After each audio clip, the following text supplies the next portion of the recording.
Hey American literature friends, we are back for another session. This is the session where we're going to cover George Saunders and his story, Civil War Land in Bad Decline. George Saunders rose to fame in the 1990s. He is still alive. He is still writing.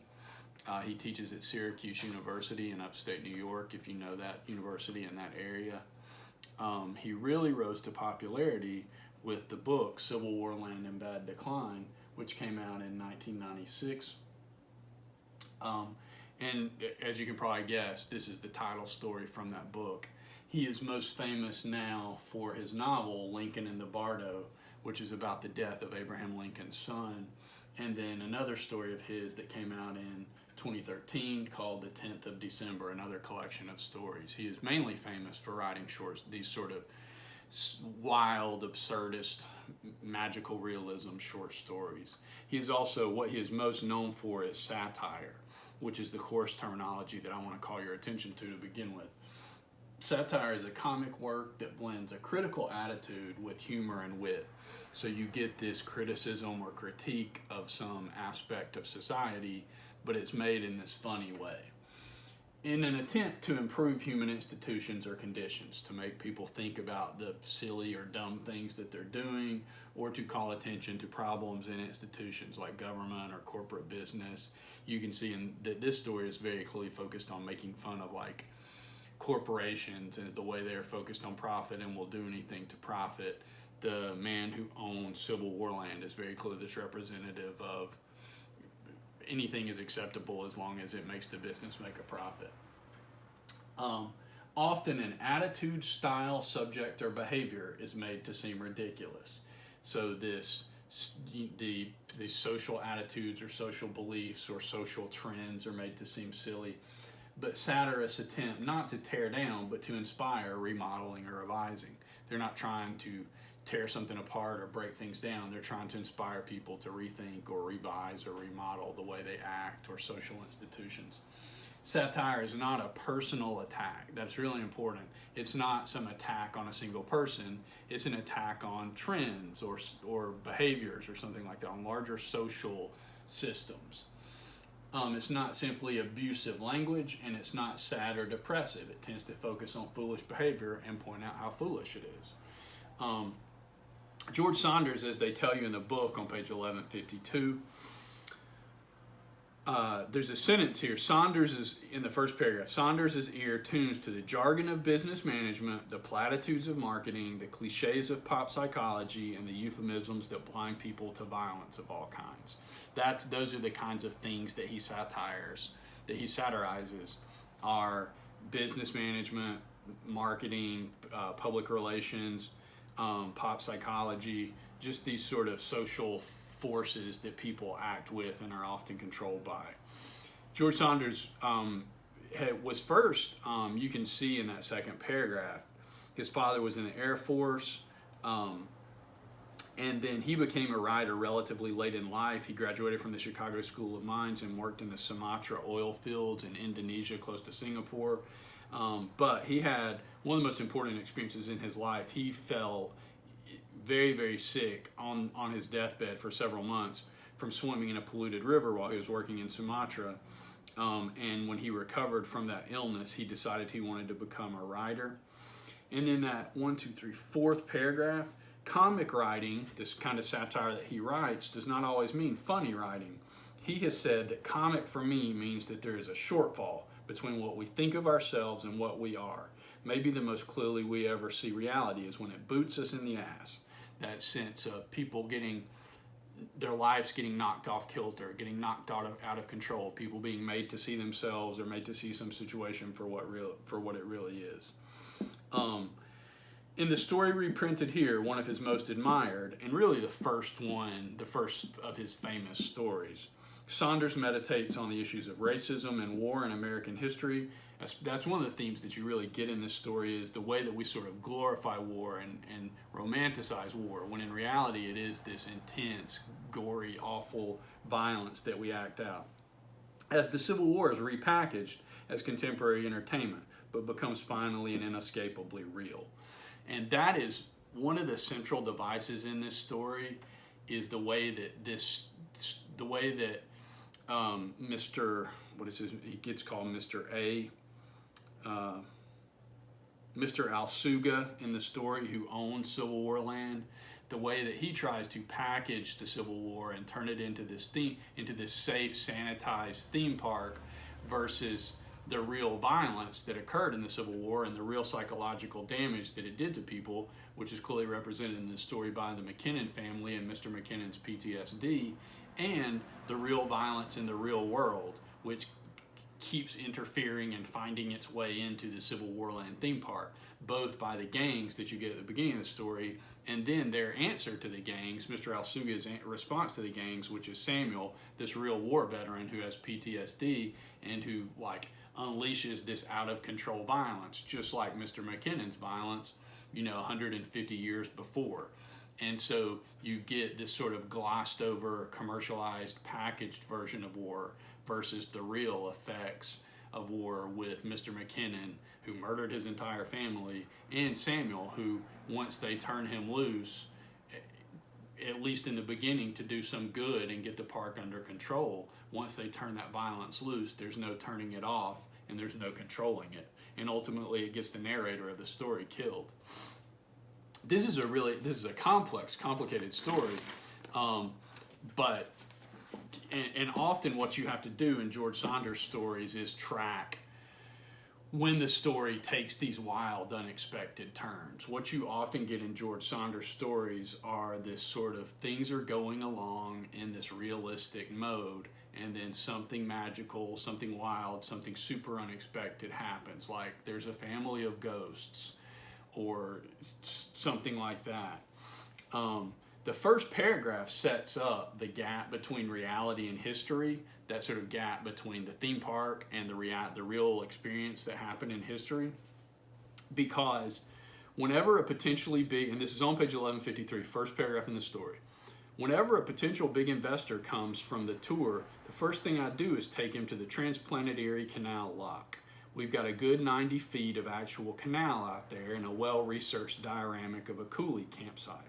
Were our faces ever red when we found out it was actually the Irish who built the canal? We've got no budget to correct, so every 15 minutes or so, a device in the bunkhouse gives off the approximate aroma of an Oriental meal. If you don't know what he's talking about right here, they have got pieces of the Erie Canal, which was built by Irish immigrants in upstate New York to connect Lake Erie. In their depiction, it was the coolies, these Asian, often Chinese immigrants, as they explain in that footnote at the bottom of 1153. The Asian laborers who came to the United States in the 19th century. Coolies mainly worked in the West Coast, like in California. They helped build the railroad that connected the United States. They had almost nothing to do with the labor on the East Coast, and especially not with the building of the Erie Canal, which was built not by Asian immigrants, but mainly by Irish immigrants.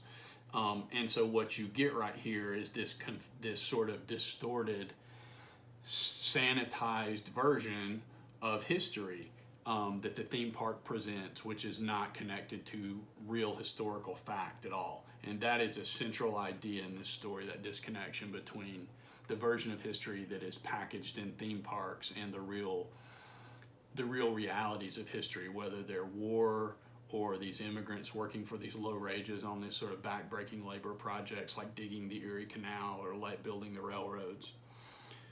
I wanted to also point out to you some very specific examples of the kind of satire that George Saunders does, especially this kind of corporate or business world or public relations satire.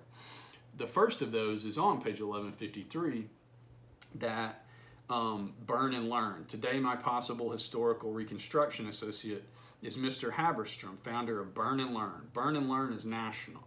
Their gimmick is a fully stocked library on the premise, and as you tan, you call out the name of any book you want to these high school girls on roller skates. As we walk up the trail, he's wearing a sweatsuit and smoking a cigar. So you tan and read library books is the premise of Burn and Learn, and it sounds silly and ridiculous, but it's just as silly as any of 100 real gimmicks or systems or things like that word a day kind of things in this country. And it's one example of how George Saunders makes fun of these sort of silly marketing ideas in this country. Another example of that is on the next page, on page 1154. In that at the bottom of that first full paragraph, where the narrator, the main character, talks about hatred abatement breathing, where he makes his wife makes him angry, and to control his anger, he has to do this. It made me livid, and twice that night I had to step into a closet and perform my hatred abatement breathing. It's another sort of satire of the kinds of anger management classes and like little meditation apps and things like that we have in this country. These sort of silly names of the systems we have in this country.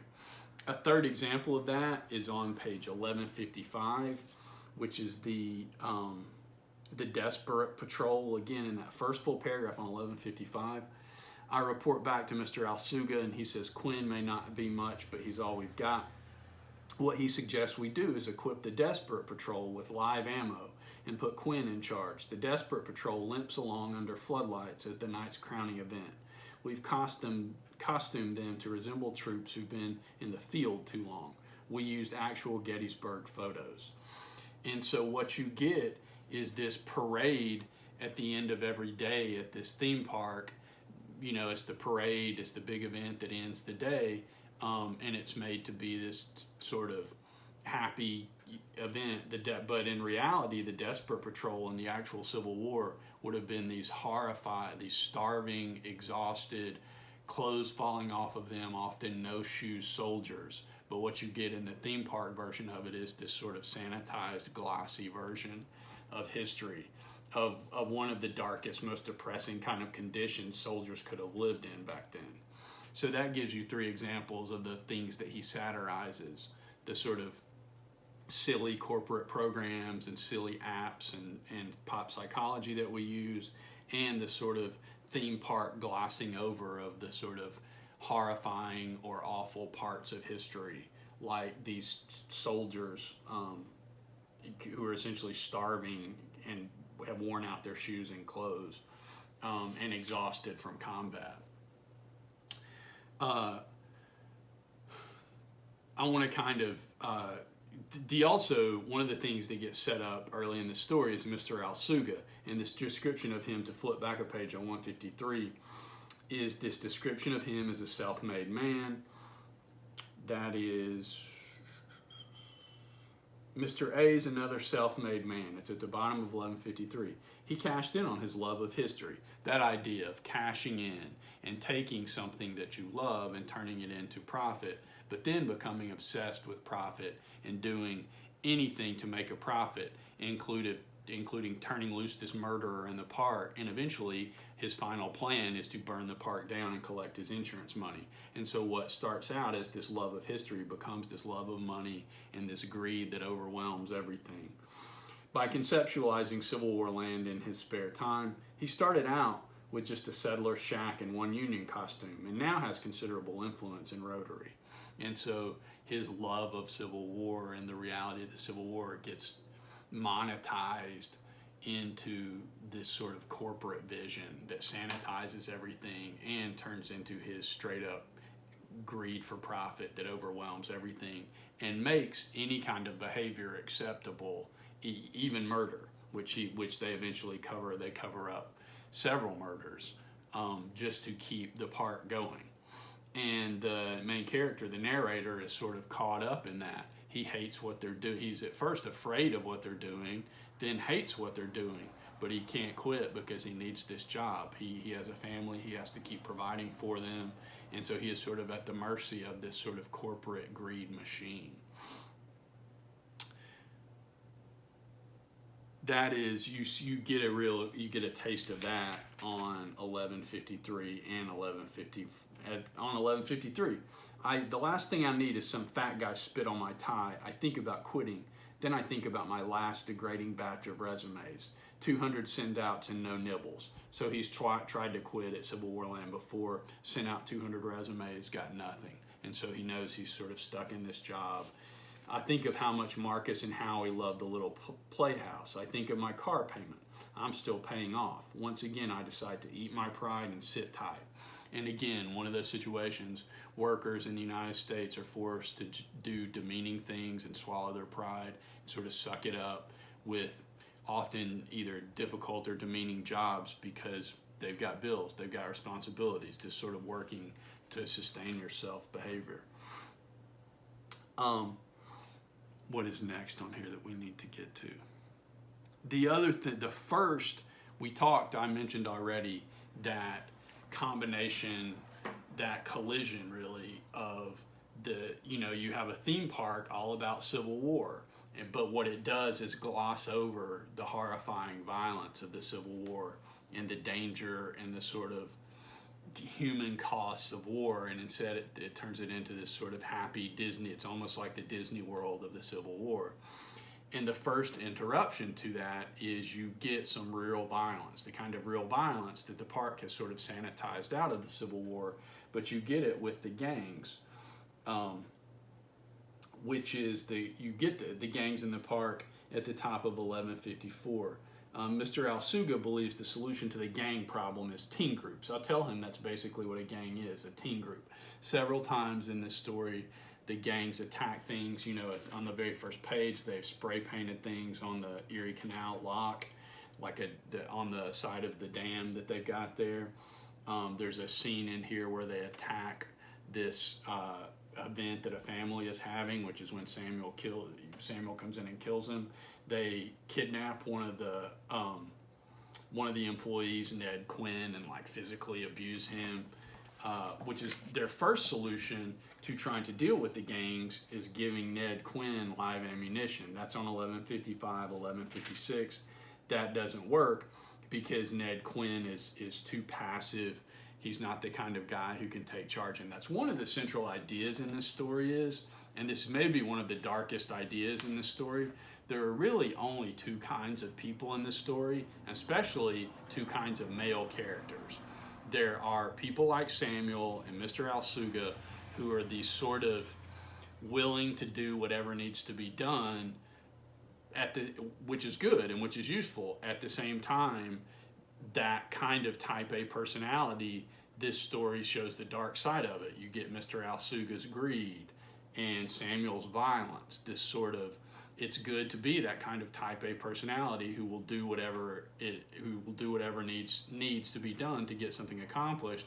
But what are the limits of that? That sort of uncontrolled, unrestrained American greed for money or greed for violence, what is the stopper for that? The flip side of that is characters like Ned and like the narrator who are type B, who are passive, who get run over. Ned gets kidnapped and strapped to the cannon and his body is mutilated, and then at the end of the story the narrator pays for his sort of passively turning Samuel loose on the park by getting killed by him in the end. And so there is this, you see both the dangers of that type A aggressive personality and that type B assertive personality. There is this sort of dark perspective on human behavior in this story, depending for whatever kind of person you are.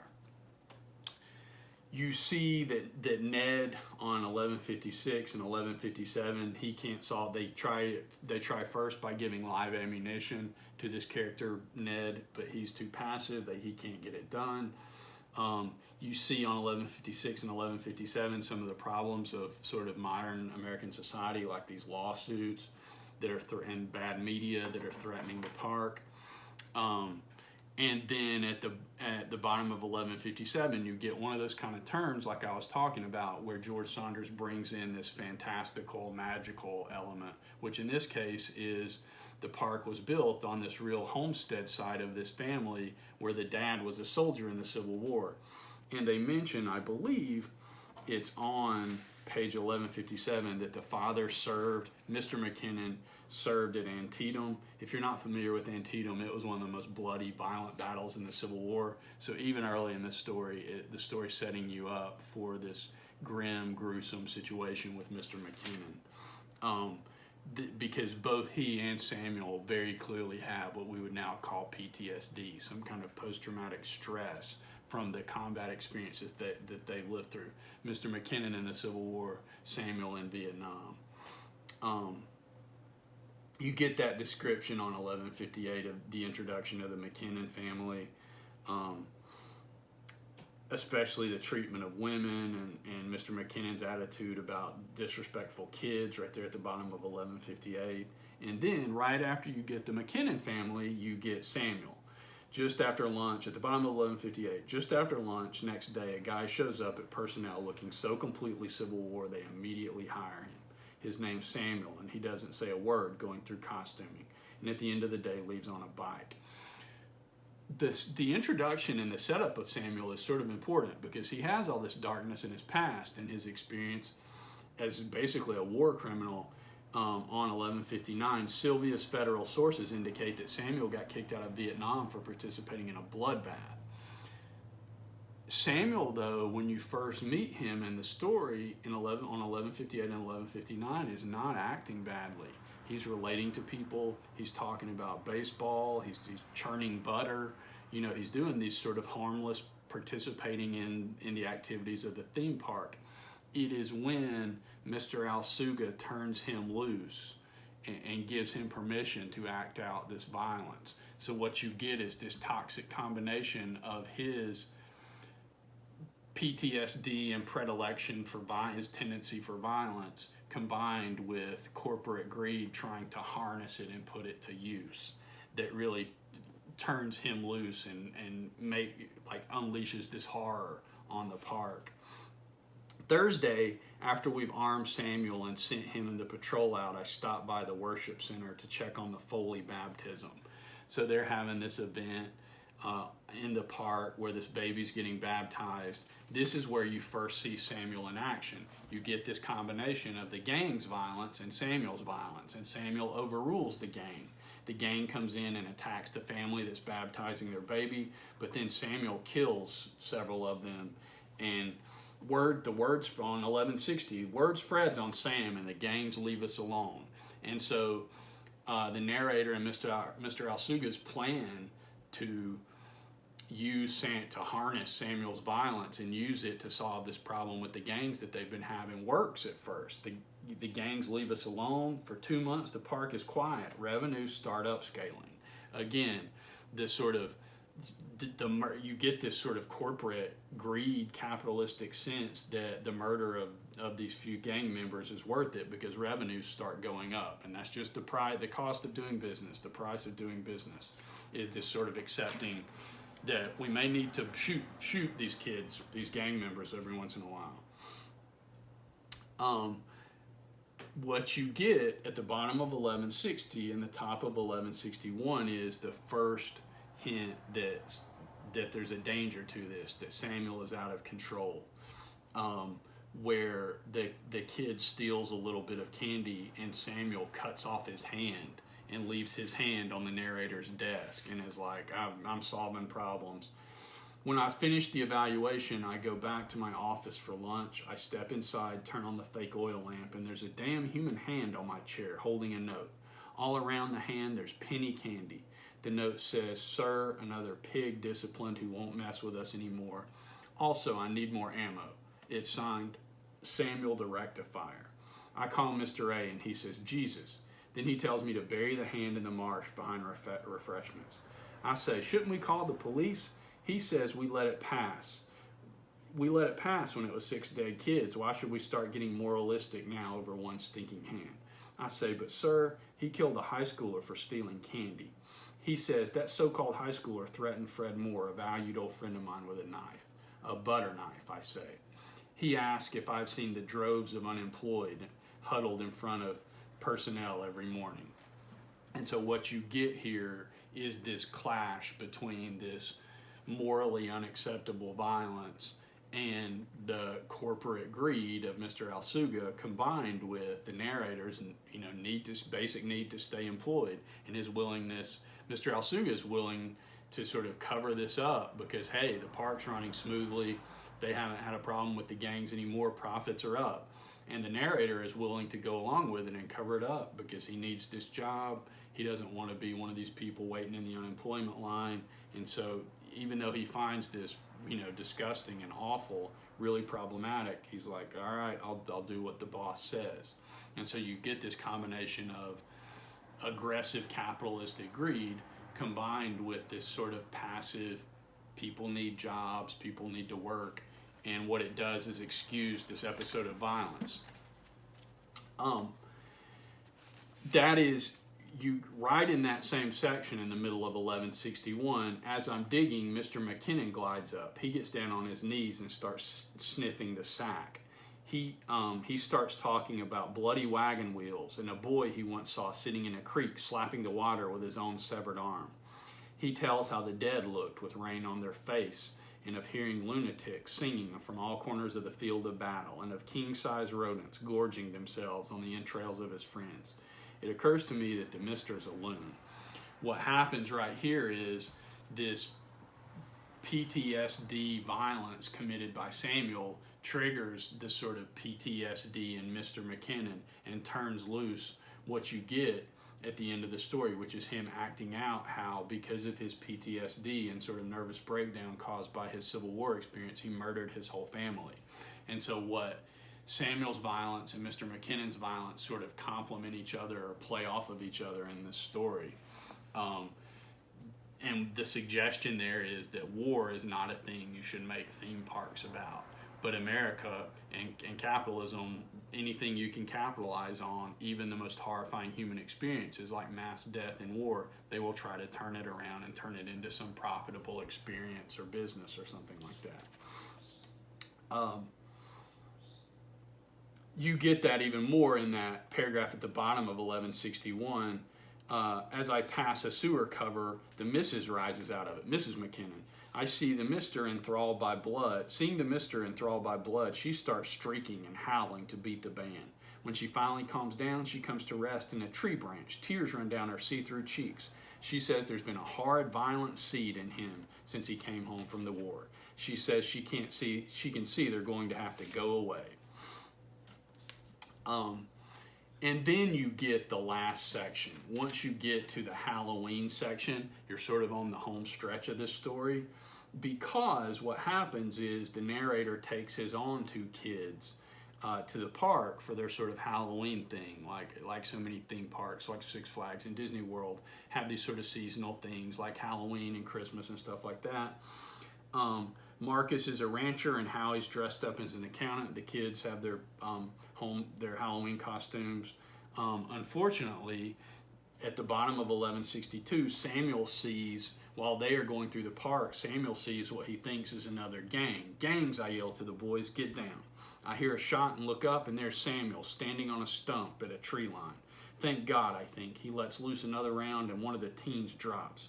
Marcus is down beside me whimpering with his nose in my armpit. And one of the kids' candy baskets gets shot, so one of his own kids is nearly shot in this episode where Samuel you think at the time he's shooting another gang. Of course, it turns out in 1163 that it's not a gang, it's a bunch of kids, a bunch of bird watching kids. Let's see if we can find that. Here it is. Sylvia's cross-referenced today's admissions data and found that the teens weren't a gang at all, but a bird-watching group who made the mistake of being male and adolescent and wandering too far off the trail. Ouch, Mr. A says, this could be a serious negative. And so Mr. Al-Sugah's response to these innocent teenagers being murdered is, oh no, this could be a public relations problem for us. This could bring down our revenue.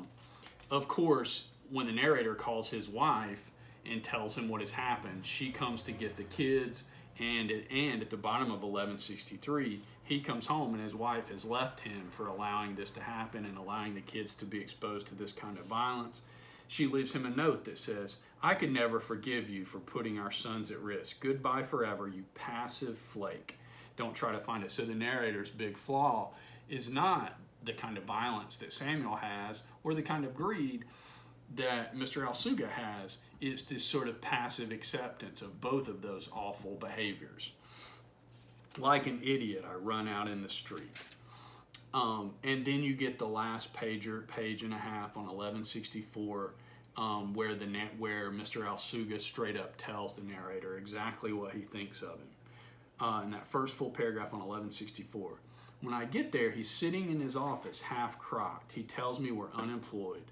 The park is no more. I'll tell him about Evelyn and the kids. He says that's the least of his worries. Again, this emphasis on the boss really doesn't care at all about his problems. He's not really his friend. He's just his employee. It's not. There's not any real personal connection. It's just another financial transaction to Mr. Sugah.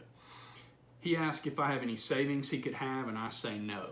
Again, this idea that corporations and that bosses, just what you are to them is how much value they can get out of you. Just for the record, in my own personal development, he's always found me dull and has kept me around primarily for my yes man capabilities, and because sometimes I'm so cautious I'm a hoot. Then he says, look, get your ass out. I'm torching this shithole for insurance purposes. And you see, stripped away from everything, it's all about just this raw greed for Mr. Sugah. There's no human connection or human value. I want to hit or at least insult him, but I need this week's pay to find my kids. All of these workers in America just sort of trapped in this system that devalues them and demeans them.